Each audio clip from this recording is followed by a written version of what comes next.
அண்மை செய்தியை பார்த்து வருகிறோம். சட்டப்பேரவையில் இன்று நடைபெற்ற நிகழ்வுகள் ஒட்டுமொத்தமாக தணிக்கை செய்யப்பட்டிருப்பதாக ஆளுநர் தெரிவித்திருக்கிறார். அது குறித்த அண்மை செய்தியை பார்த்து வருகிறோம். சட்டப்பேரவையில் இன்று நடைபெற்ற நிகழ்வுகள் ஒட்டுமொத்தமாக தணிக்கை செய்யப்பட்டிருப்பதாக ஆளுநர் தரப்பில் இருந்து தகவல் ஒன்று வெளியாக இருக்கிறது. இது குறித்த அண்மை செய்தியை பார்த்து வருகிறோம். இன்று தமிழ்நாடு மாநில சட்டப்பேரவை நடவடிக்கைகள் ஒட்டுமொத்தமாக தணிக்கை செய்யப்பட்டிருப்பது அவசர காலத்தை நாட்டுக்கு நினைவூட்டுகிறது என ஆளுநர் மாளிகை தரப்பில் அறிக்கை ஒன்று வெளியிடப்பட்டிருக்கிறது. பேரவையின் உண்மையான நடவடிக்கைகளை மக்கள் அறிந்து கொள்வதில் இருந்து விலக்கப்பட்டிருக்கிறார்கள் என்ற குற்றச்சாட்டையும் ஆளுநர் தரப்பில் முன்வைக்கப்பட்டிருக்கிறது.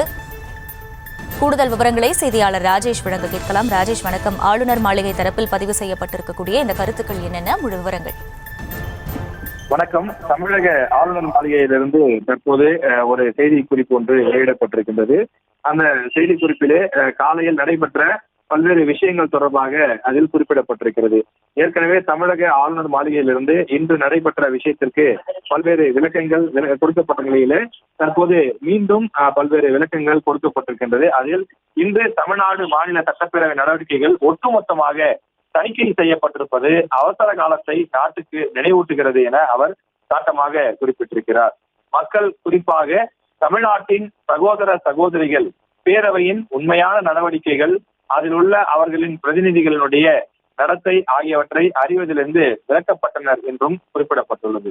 அதற்கு பதிலாக மாநில அரசின் வெட்டப்பட்ட காட்சிகள் மட்டுமே வழங்கப்பட்டன என்றும், தேசிய கீதம் தொடர்பான அடிப்படை கடமையை புறக்கணித்ததன் மூலம் அரசியலமைப்பு அவமதிக்கப்பட்டது மட்டுமின்றி அரசியலமைப்பு சட்டம் உறுதி செய்யப்பட்ட அந்த பத்திரிகை சுதந்திரத்தின் அடிப்படை உரிமை கூட நசுக்கப்பட்டிருப்பதாக அவர் குறிப்பிட்டிருக்கிறார்.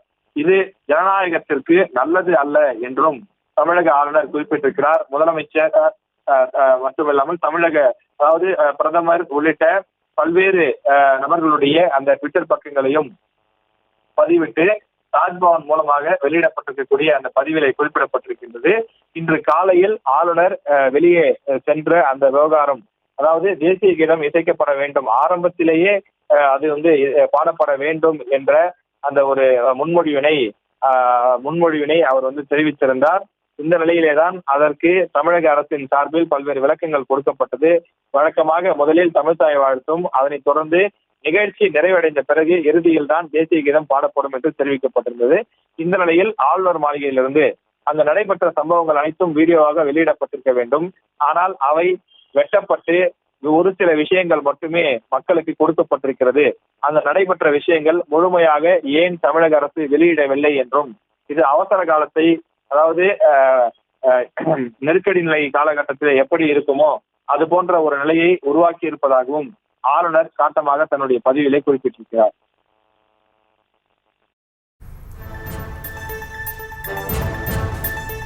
விவரங்களுக்கு நன்றி ராஜேஷ்.